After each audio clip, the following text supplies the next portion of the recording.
Alright y'all, welcome back to the channel and to some more turkey patterning, and today we've got another combo that we haven't tested yet. I'm really curious to see how it does. These are a pretty new shell that we just recently tested for the first time and saw some okay results from them, but we need to do some more fine tuning on them. Plus today's choke, although I've had it for a year or a little more now, we haven't done a ton of testing with it either, at least not with a wide variety of shells. So I figured we'll put these two together and see what they might be capable of. But first, for the shells that we're running today, I brought out some more of the Migra 410 TSS turkey loads. These ones are a 410 3-inch 7/8 ounce payload of TSS 9-shot, moving about 1,050 feet per second. And according to their claim, there's about 316 pellets in the shell. Now, Migra has made some fantastic waterfowl shells in our testing, but this is kind of their first TSS turkey load that we've tested. Last time we tried it, we saw some pretty okay results, but they weren't perfect either. So hopefully we can tune them in a little bit more with today's choke. And for the setup, we're running my Mossberg 500 410. This is the turkey model, so we've got camouflage and changeable chokes. It's got a 24-inch barrel on it, and for that choke, we're running a Kicks Gobblin Thunder. I believe these are supposed to be a 385 construction, but my exact choke measures at a 383, so a little tighter than the Carlsons we had previously tried with those Migra shells. So will they like the Kicks choke in general, or prefer a little more constriction than what we tried? We don't know yet, but we'll see what happens. And for those curious, it's just a Simmons Pro Target red dot up on top. So should be a good setup, and we'll see how the combo does together. But for today's test, we're running everything the same as usual. Turkey target is going to be at 40 yards, and we'll have the chrono so we can get our velocity. So let's get you guys a view of that target and see what these Migra 410 TSS loads can actually do through this Kicks Gobblin Thunder. In theory, I have some decent expectations for them, but we don't have a big database to go off of with these shells yet. So let's take our shot and see what we get.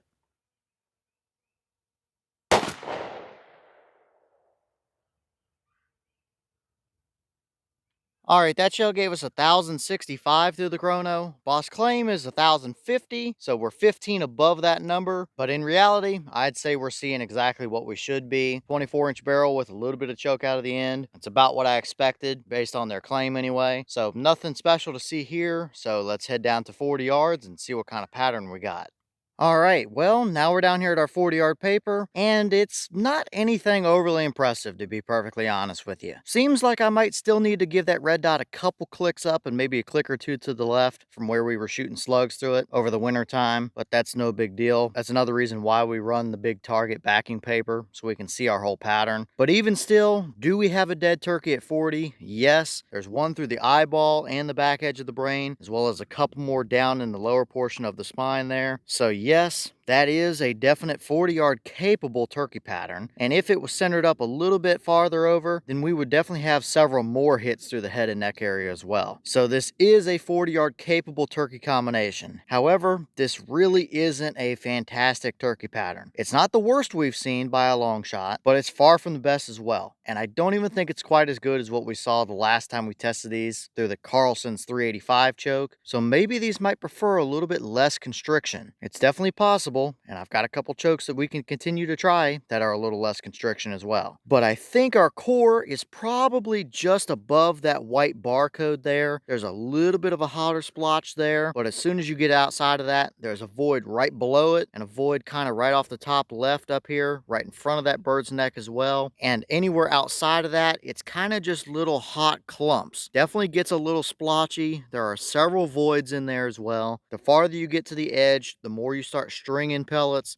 There's several flyers all the way up here off the top left and down there off the bottom as well. So it's not the prettiest looking pattern for sure. We've seen tremendously better. Is it still capable enough for a 410 to do the job? Yes. Does give you a little more leeway to work with, which is what some people like to see. However, that leeway it gives you isn't a perfectly even spread. It's definitely pretty blotchy. And as far as price point and stuff on these particular shells, I think they were $78.99 for 10 shells. So call it $8 a shot. They're not cheap by any stretch of the imagination. They're nowhere close to what lead would be, even in a 410. But compared to some other stuff on the market, $8 a shell isn't the most expensive thing on the store shelf either, especially when compared to something like an Apex load. Do they perform as good as some of those more expensive loads? loads, that's yet to be seen. But after taxes and stuff, they are technically a little cheaper than buying like 2 boxes of Federals or 2 boxes of Remingtons or 2 boxes of Brownings or anything like that. So this one's probably going to be a little bit of personal preference. Is it good enough? Yes. If it's what I had, yes, I would hunt with it. However, we can do better. We have seen better from these shells. It's not horrible, it's just really blotchy. And even if our pattern is more broad, I would much rather see a little more even of a spread than that. So we've still got some tuning work to do. I do have the stock choke for that Mossberg. That's a 380 constriction we can try, but it honestly seems like these might prefer a little bit less choke. So maybe something like a 390 would work. Either way, I've still got a bunch of those shells left, and we're going to continue testing them with whatever you guys want to see.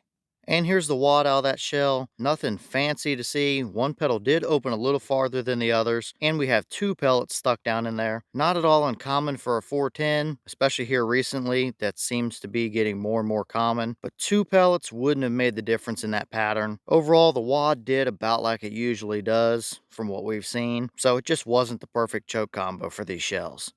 Alright y'all, well, what did you think about that result right there? It's okay. It's not horrible, but it's nothing amazing either. We've definitely gotten way better 410 TSS patterns than that, even with these shells in our previous test through the Carlson's 385. Now, if that's what you had on your store shelf, or if that's what you wanted to run, it still would be capable out to 40 yards to get you a turkey with it. However, it probably still wouldn't be my first choice of loading to run. Like I've already said a couple times, I think we can run it through some other chokes and get it a little bit better than that, and potentially less constriction is going to be where it's at with these particular loads. Some 410 loads like that extra constriction and others just don't. And honestly, based on the couple results we've seen so far, I'm really curious to see what these would do through the stock full choke that I've got for that Mossberg. It's a 391 constriction and has shown us some very nice even turkey spreads before. So maybe that's an option we can try if that's something y'all want to see. But leave all your thoughts down below. Is that about what you expected from them? Were you a little surprised one way or the other? Have you tested any of Migra's TSS turkey loads, whether it be in 410, 12, 20, or anything else? And if so, what kind of results have you seen? Is that a pattern or a combo you would use? Or are you kind of like me, where it's good enough, but you would prefer to see it a little bit tighter, or at least a little more even of a spread and less blotchy? And what other choke combos do you want to see us run those shells through that you think might be a good performer? Let me know all that down below. But with that being said, I've got some more testing to get done for you guys, so I'm going to get back to it. As always, we have the channel Instagram as well as the mailbox where you can send stuff if you'd like. All the information will be in the description if you're interested in it, but I'm going to get back to it, so I'll see y'all in the next one.